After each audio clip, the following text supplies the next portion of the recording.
ఇంకొకటన్నా, నేను ఇందాక మీతో చెప్పినట్టుగా నా దగ్గరికి ఒక ఇష్యూ వచ్చింది. ఆ ఇష్యూ ఏంటంటే, ఒక అమ్మాయి క్రిస్టియన్ మ్యారేజ్ చేసుకుంది. వాళ్ళు క్రిస్టియన్ మ్యారేజ్ అంతా అప్రోచ్ అవ్వడం అంతా క్రిస్టియన్స్ అంతా పద్ధతుల్లోనే అప్రోచ్ అయ్యారు. హ్యాపీగా పెళ్ళైపోయింది. పెళ్ళైపోయిన తర్వాత అమ్మాయిని కాపురాన్ని కూడా పంపించేశారు, అన్నీ పెట్టేసి. వెళ్ళిన తర్వాత అవతల వ్యక్తి, ఆ భర్త ఎవడైతే ఉన్నాడో చాలా బ్రూటల్గా బిహేవ్ చేయటం. మూవీస్ ఉంటాయి కదా, పోర్న్ మూవీస్, ఈ చూసి అందులో ఉన్నట్టుగానే నువ్వు ఉండాలని ఆమెను ఫోర్స్ చేయటం. ఇంటికి ఫ్రెండ్స్ని తీసుకుని రావడం, ఫ్రెండ్స్ని తీసుకొచ్చి వాళ్ళతో కూడా నువ్వు ఉండాలన్నట్టుగా, తర్వాత వాళ్ళకి మందది సర్వ్ చేయాలన్నట్టుగా అమ్మాయిని ఇబ్బందులు పెట్టడం. సో ఇవన్నీ చూసి అమ్మాయి సూసైడ్ అటెంప్ట్ చేసింది. ఇంటికి తీసుకొచ్చేసారు. ఇంటికి తీసుకొచ్చేసిన తర్వాత పెద్ద పంచాయతీలు జరిగాయి. వాళ్ళు మార్పు రాలేదు. మార్పు రాకపోగా తిరగబడ్డాడు. ఈ అమ్మాయి మీద ఇంకా చెడ్డ చేయడం మొదలుపెట్టాడు. అలాంటి సిచ్యువేషన్స్లో మరి ఏం చేద్దామని కుటుంబ సభ్యులు ఆలోచించినప్పుడు ఆమె తాలూకా పాస్టర్ గారు ఏమన్నారంటే, ఇది కరెక్ట్ కాదు, ఇంటికి వెళ్ళి ఏదోలా మార్చుకోమ్మా, ఇప్పుడు అలాంటి వాళ్ళని నువ్వే మార్చుకోవాలి, మేమేం చేయగలం, నువ్వే వెళ్ళి ఏదో నయానో భయానో ప్రేమగా మార్చుకో. విడాకులు ఇవ్వడం కరెక్ట్ కాదు అలాంటి వాళ్ళకి, దేవుడు ఒప్పుకోడు, వ్యభిచార కారణాన్ని బట్టి మాత్రమే విడాకులు ఇవ్వాలి, వాడు వ్యభిచారం ఏం చేయలేదు కదా, జస్ట్ నిన్ను ఇబ్బంది పెడుతున్నాడని చెప్పేసి ఎలా చేస్తే ఎలాగా అని చెప్పి పంపించేద్దామని ట్రై చేశాడు.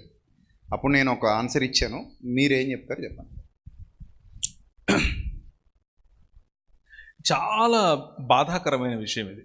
ఏంటంటే, ఇప్పుడు ఒక కుటుంబంలో జరిగే స్త్రీ పట్ల జరుగుతున్న శోషణ, స్త్రీని అదిమివేయాలని, స్త్రీ నోరు నొక్కేయాలని జరుగుతున్నటువంటి ఒక భయంకరమైన ఒక ముగ్గది. ఆ ముగ్గులో పాస్టర్ పాల్గొనటం నాకు అసలు నచ్చలేదు. అది కాదు బైబిల్ చెప్తున్నది. బైబిల్ చెప్తున్నది దాని అర్థం అది కాదు. స్త్రీలు కూర్చున్నవారు మీ భర్తలను మార్చుకునే ప్రయత్నం మీరు చేయాలి. అందులో ఏ డౌట్ లేదు. చీటికి మాటికి విడాకులు అనేది బైబిల్ చెప్పదు. ఆ విడాకులు ఇవ్వమని ప్రోత్సహించదు. విడాకుల కంటే క్షమాపణే ముందు మనకు ముఖ్యం, క్షమాపణ తర్వాతే ఏదైనా. ఇందులో ఏ డోకా లేదు, ఏ డబుల్ స్టాండర్డ్స్ లేవు. కానీ మీరు చెప్తున్న ఉదాహరణ క్షమించేంత వరకు బాగుంది, కానీ కలిసి ఉండేందుకు లేదు. నేను అదే చెప్పాను, క్షమించవచ్చు, కలిసి ఉండేందుకు లేదు. ఎందుకు నేనేమన్నానంటే, క్షమించి వదిలేయండి అని కూడా చెప్పలేదు. ఎందుకంటే ఇప్పుడు క్షమించి వదిలేస్తే, ఇప్పుడు ఎలాగూ నువ్వు ఆ అబ్బాయితో కాపురం చేయకూడదు కూడా, వాడు మారతాడన్న హోప్స్ కూడా లేవు. చాలా రోజులు అయిపోతుంది, అయినా మారలేదు. రెండోది పైపెచ్చి వీళ్ళ మీదే తిరుగుబాటు చేస్తున్నాడు. సో అలాంటి సిచ్యువేషన్లో నువ్వు ఎలాగూ అతనికి విడాకులు ఇచ్చేస్తావు, అది రైట్ వే. బట్ నేనేమన్నానంటే, నువ్వు వాడిని క్షమించి వదిలేస్తే రేపు ఇంకొక అమ్మాయిని మళ్ళీ వాడు పెళ్లి చేసుకుంటాడు. పెళ్లి చేసుకుని మళ్ళీ ఇదే సీన్ రిపీట్ చేస్తాడు. నీ జీవితం ఎలాగైతే నాశనం అయిందో అలాగే ఆ అమ్మాయి జీవితం కూడా నాశనం అవుతుంది. కాబట్టి నువ్వు చట్టపరంగా వెళ్ళి అతనికి శిక్ష. క్షమాపణకు చట్టానికి సంబంధం లేదు. క్షమాపణ హృదయానికి సంబంధించి. అవును, చట్టపరంగా వెళ్ళంది విడాకులు జరగవు. చట్టపరంగానే వెళ్ళాలి, వేరే ఆప్షన్ లేదు. మనసులో మన ఇద్దరం విడిపోయాం అనుకుంటే కుదరదు. అంటే నేను అన్నదన్నా, చట్టపరంగా విడాకుల కొరకు చట్టపరంగా వెళ్ళమని కాదు, లీగల్ యాక్షన్ కూడా తీసుకోండి. వాడు చేసిన హెరాస్మెంట్కి లీగల్ యాక్షన్ కూడా తీసుకోండి. అదే హరాస్మెంట్కి తప్పకుండా. అంటే వెళ్ళి విడాకులు అప్లై చేసినప్పుడు, లేకపోతే నేను ఈయనతో ఉండను అని అన్నప్పుడు, కారణాలు అడిగినప్పుడు నిజమే చెప్పాలి కదా. ఇదే చెప్పాలి, ఉన్నట్లే చెప్పాలి. అబద్ధం చెప్పాల్సిన అవసరం ఏంటి? ఉన్నదే చెప్పాలి. ముఖ్యంగా మీరు చెప్తున్న కారణాలలో ఒకవేళ, అంటే జనరల్గా, నేను బ్లాంకెట్ స్టేట్మెంట్స్ చెప్పట్లేదు, జనరల్గా పురుషులను ఇంటికి తీసుకొచ్చి మత్తులో ఉన్నప్పుడు తన భార్యను పరాయి పురుషుడితో పడుకోమని చెప్తున్నాడంటే నంబర్ 1. నంబర్ 2, ఇంతకుముందు మీరు నాకు ఇచ్చిన డీటెయిల్స్ ప్రకారంగా తన భార్య ఒంటరిగానో బట్టలు మార్చుకుంటున్నప్పుడు, వాష్రూమ్లో ఉన్నప్పుడు ఫోటోలు తీసి తన ఫ్రెండ్కి పంపిస్తున్నాడు అని అంటే, అలాంటి వాళ్ళు జనరల్గా సైకలాజికల్గా, అంటే కొద్ది గొప్ప నాకు అందులో ప్రవేశం ఉంది కాబట్టి చెప్తున్నాను, వారు దాన్ని ఏమంటారు, సహజంగా స్త్రీ పురుషులు కలిసేటటువంటి విధానంలో కాకుండా, పురుష సంయోగులు ఏ విధంగా అయితే ఒకరికొకరు దగ్గర అవుతారో లైంగికంగా, ఆ విధంగానే స్త్రీతో కూడా లైంగికంగా దగ్గర అవటానికి ప్రయత్నం చేస్తారు. ఇది సైకలాజికల్గా ప్రూవెన్. అంత మాత్రమే కాదు, అలా జరుగుతోంది, ఫోటోలు పంపిస్తున్నారు అనంటే అతను కూడా ప్రాక్టికల్గా స్త్రీ కంటే ఎక్కువగా పురుషులకే ఆకర్షితుడు అవుతున్నాడు. దాని అర్థం అది. సో పురుష సంయోగిగా ఉన్నటువంటి పురుషుడు మీరు ఏదైతే కారణం చెప్తున్నారో, అంటే వ్యభిచారం తప్ప, ఇతను ఆల్రెడీ అందులో ఉన్నట్లే. అవును. ఇది ఇది ఇది ప్రూవ్ అండ్ ఫ్యాక్ట్. ఎస్. 100 తీసుకుంటే 100లో 99 ఇవే ఉంటాయి కేసులు. అవును. సో ఒకవేళ ఇది లేకపోయినా శాడిజం అనేది, సేడిజం అంటే మనిషిని కృంగదీసి పశువులాగా చూడటం. అది ఇందులో కొన్ని సిగరెట్లతో కాల్చే శాడిస్టులు ఉంటారు. అది ఫిజికల్ అబ్యూస్. ఇప్పుడు మీరు చెప్తున్నది సెక్షువల్ అబ్యూస్. అవును. హెరాస్మెంట్ ఉంటది, చాలా దారుణం కొడతారు. అవును. జుట్టు పట్టుకుని ఈడ్చుకుపోతుంటారు, పేక నొక్కేస్తుంటారు. ఇలాంటివి చేసేవాళ్ళు కూడా కొంతమంది ఇమోషనల్ అబ్యూస్ చేస్తారు. కొంతమంది పిల్లలు వాళ్ళను కూడా జీవితాంతం కూడా సప్రెస్ అవుతూ ఇలాగే బతకాలని అవసరం లేదు. కరెక్ట్ కాదు కదా. అవసరం లేదు. బైబిల్ అలా చెప్పదు. మీకు విడాకులు ఇష్టం లేకపోతే విడాకులు తీసుకోకండి. మీకు విడాకులు తీసుకోకండి. కానీ బలవంతంగా ఆయనతో బ్రతకాల్సిన అవసరం లేదు. అలాంటి లేనే లేదు. ఫిజికల్ హెరాస్మెంట్ కాకుండా చాలా మంది మాటలతో హెరాస్ చేస్తారు, అనుమానంతో హెరాస్ చేస్తారు. అలాంటి కేసెస్ కూడా ఇందులో యాడ్ చేసుకోవచ్చా? అంటే బ్లాంకెట్స్, అందుకే నేను ఇంత ముందే చెప్పాను, బ్లాంకెట్ స్టేట్మెంట్ కాదు ఇది. అంటే అందరికీ అన్ని చోట్ల అన్నిసార్లు వర్తించేది కాదు ఇది. సిచ్యువేషన్ చూడాలి.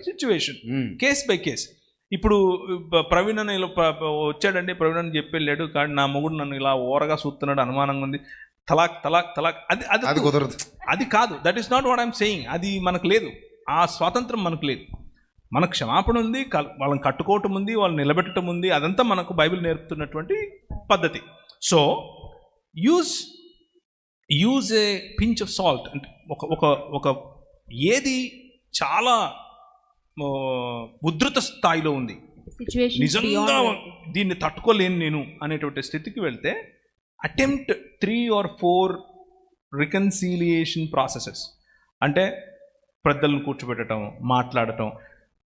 If you see something, say something.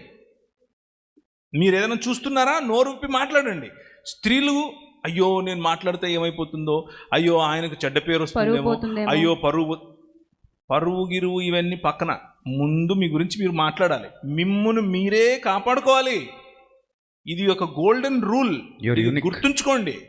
మీరు దేవుని స్వరూపము, దేవుని పోలిక. మీ ఆయన వచ్చి రోజు బాధేసుకొని పోవటానికి మీరేమన్నా దాని ఏమంటారు, బానిసలు కాదు. No, open your mouth and speak. మీరు చెప్పాలి. చట్టాలు మీ వైపు ఉన్నాయి, పోలీసులు మీ వైపు ఉన్నారు, సమాజం మీ వైపు ఉంది. సో నీ భర్తగానే ఆయన ఎంచండి, మేము కాదనట్లేదు. కానీ రోజు తన్నులు తినేందుకు మీకు హక్కు లేదు. యాక్చువల్గా మీ పైన మిమ్మల్ని మీరు అబ్యూస్ చేసుకునే హక్కు మీకు లేదు. ఎందుకంటే యు బిలాంగ్ టు గాడ్, మీరు దేవుని సొత్తు. సో ఆ మైండ్ఫుల్గా ఉండండి. రైట్ అన్న. ఇంకొకటి ఏదైనా చూస్తే మాత్రం ఇది చాలా ఇంపార్టెంట్, మళ్ళీ నొక్కి చెప్తున్నాను. If you see something, say something. మీ పొరుగింట్లో అలాంటి అబ్యూస్ జరుగుతూ ఉంటే మీరు మాట్లాడండి. అది మీ బాధ్యత, క్రైస్తవరాలుగా మీ బాధ్యత, మీ రెస్పాన్సిబిలిటీ. ఇంకొక చాలా ముఖ్యమైన విషయం, అమ్మాయిలు, చిన్నపిల్లలు, మీ పిల్లలకు నేర్పించండి. ఇది ఇంత వయసు నుంచి నేర్పించండి.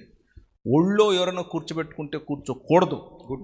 ఎక్కడ టచ్ చేస్తున్నాడు, ఎక్కడ టచ్ చేయట్లేదు, ఏం మాట్లాడుతున్నాడు, ఏం మాట్లాడట్లేదు. మేనమామ, చిన్నాయన వద్దు, ఏ డ్రామాలు వద్దు. ఎక్కడ ముట్టుకున్నా ఆయన తప్ప, సొంత తండ్రి తప్ప, తాత కూడా వద్దు. ఏంటి వీడు ఇలా మాట్లాడుతున్నాడు అనుకుంటున్నారా? నాకు అనుమానం ఏమీ లేదు. నేను అనుమానం పిశాచినేమి కాదు. కొన్ని కేసెస్లో తండ్రిని కూడా నమ్మలేని పరిస్థితి. కరెక్ట్. నా దగ్గరికి 4-5 కేసులు వచ్చాయి. నేనే 4-5 కేసుల్లో మాట్లాడి ఆయనకు కొంచెం బుద్ధి గడ్డిపెట్టి పంపించాను.